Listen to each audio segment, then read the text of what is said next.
Hello.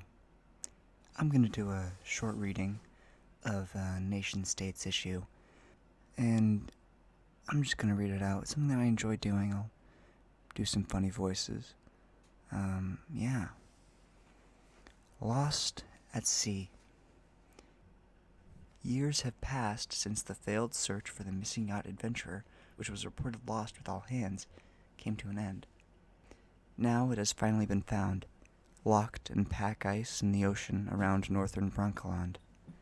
Nautical enthusiasts are asking how to prevent this from happening again.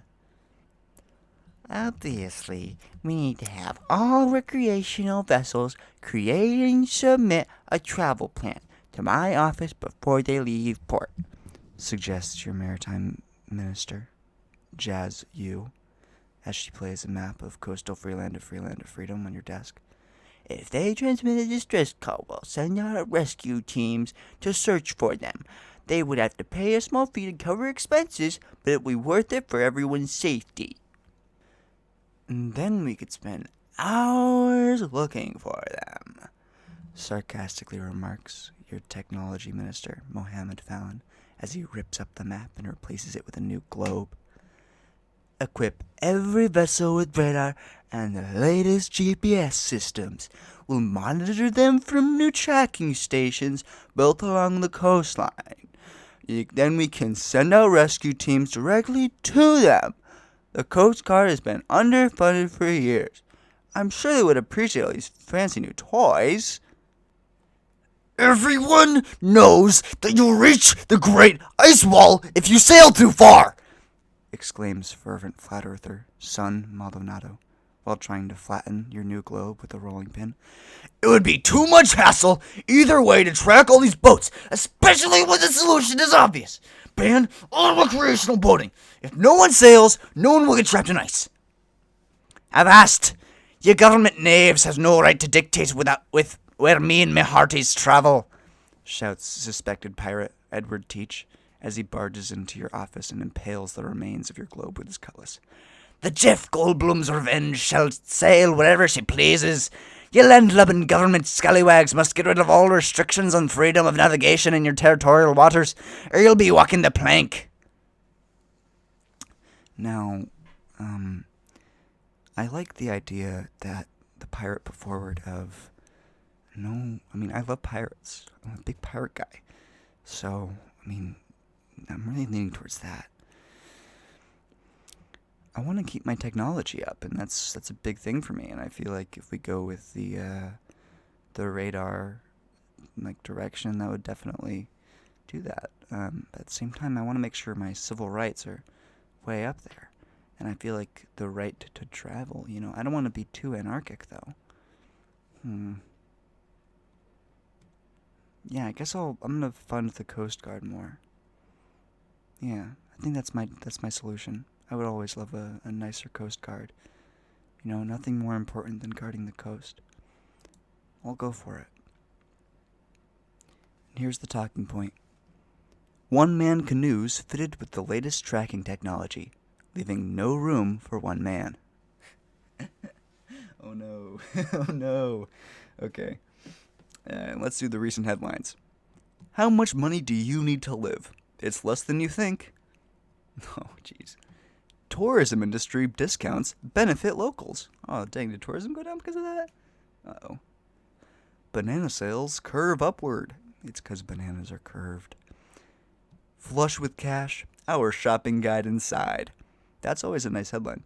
So let's look at the effects. Health went up by 17%. And arms manufacturing went up a whole bunch. Manufacturing went up. Information technology as well. A lot of industry. Manufacturing sectors went up. Scientific advancement, that's what I thought. I thought that would go up. Let's see. Average disposable income. Government size also went up a bit, but I don't really mind that. Lifespan went up. Charmlessness went up a bit. Ideological radicality. I think I kind of prefer having the ideological radicality. I don't want to completely disown that because I want to get my political freedoms higher. And that definitely plays a large role in it. But that actually increased the black market significantly, which is interesting. Less pacifism, which isn't great, but I can deal. Let's move on to the next issue. You'll notice I'm totally one-taking this. Now, I might go back and re-edit it just to cut out some empty moments. Next issue. Don't drink the grape punch. Oh, is this going to be like a Johnstown reference? The Citizens Chapel cultivation concept, a radical religious movement frequently accused of being a cult, shocked the country today after they committed mass suicide in the rural village of Ursotown. Gotta write about Johnstown.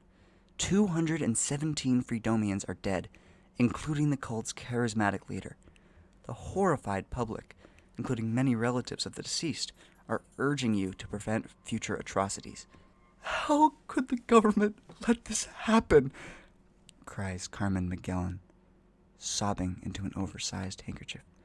If the government had monitored this Citizens Chapel cultivation concept, they'd have seen the lethal drug stockpile, and my son would still be alive. The government must focus on defending its citizenry from wacko cults such as the Citizens Chapel, even if it means state surveillance of every religious group in Freeland of Freedom. Here see, bellows Gerald Sims, the under-poobah of the Order of Violet, donning a Phlox purple top hat. We cannot have unbelievers profaning our sacred spaces with their very presence. Sure, some wacky groups cite religion to commit atrocities, but those are the minority of religious sects. I demand for all religious groups absolute privacy from government encroachment. You could have prevented this, announces journalist Margaret Berenstein, scattering article drafts onto your desk. I'd investigated the Citizens Chapel for months. I had records of huge drug shipments and sworn affidavits from former members testifying to Urso's midnight muttering and purveying paranoia. I wrote to ask every department to stop the nutcase, but he kissed some junior ministers, whatever, and nothing happened. To top it all, my stories were pulled. I was accused of persecuting him. If the government was expected to seriously investigate all concerns, those poor people might still be alive. We all know the real problem, and it won't be solved by turning this nation into some kind of police state, muses Tanya Gutierrez, the ethereal sister to one of the deceased, who is sporting a t-shirt that reads, "Hugs, not drugs." The real problem isn't that some people have a different belief. Hey, live and let live, right? But when this Urso guy started preaching heroic self-immolation, you let him get hold of all kinds of bad stuff, sleeping pills, pain pills, potassium cyanide, not cool. If you stop selling substances that can kill people, we can all just go and live in peace. Okay, now this is a bit of a tough one. Now I want religious freedom, and I am actually ranked top 10% for most devout, so having religious freedom is good. But if I remove drugs, I feel like that'll skyrocket the black market. If I make it illegal to sell like commercial grade drugs, then that's not a good idea. At the same time, I kind of don't want this to happen again. So while I'm kind of stuck here, Gerald Sims, he's incorrect. What he's saying is wrong, but I do understand where it's coming from. I'm not going to do Carmen Magellan's idea. Margaret Berenstein, honestly, that's the one that I'm probably the most interested in. Yeah, because our law enforcement is not very good at all. Now, the idea of making better law enforcement, I don't know, that's a bit too... Because I was going to say libertarian, but we're not. We're very socialist. But, we pride ourselves on our religious rights. So while I don't agree with Gerald Sims, I think I'm going to have to go with that. Well, there's my decision. The talking point. The right of sanctuary stops police pursuit into temples and churches. And here are the headlines. Tourism industry discounts benefit locals. I kind of expected that, less tourism because there is no separation of church and state. Life more exciting. Shorter, survey says. Fuck. Dang. Sunscreen sales grow. Okay, so it's getting a bit hotter. City planners consider 14-sided roundabout. Okay, let's look this up. Okay, so charmlessness went way up. So did weaponization. Crime, ideological radicality went up. Recreational drug use went up. Civil rights went up. So did intelligence. Average disposable income went up a bit. I'm glad that civil rights and intelligence went up. Recreational drug use, that's not necessarily a bad thing. Nudity went up. So this is huge. Nudity went up 0.13%. The big thing, tourism went down 10%. Law enforcement went down 9%, which is, yeah, again, I don't have very strong law enforcement. That's why I was worried about this. So I had a good reason to be worried. But I think it paid off. Yeah, I think my civil rights would have gone straight through the ground.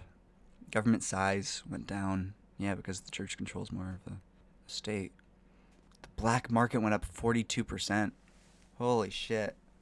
Wow. Dang, dude. That's not good. Well, those are the issues for today. Thank you for listening. I had fun reading it, and I hope you had fun enjoying it. See you later. But those are the minority of religions. Those are the minority of the religious. Oh, I have to do that on again. It's not. He's incorrect. What the fuck?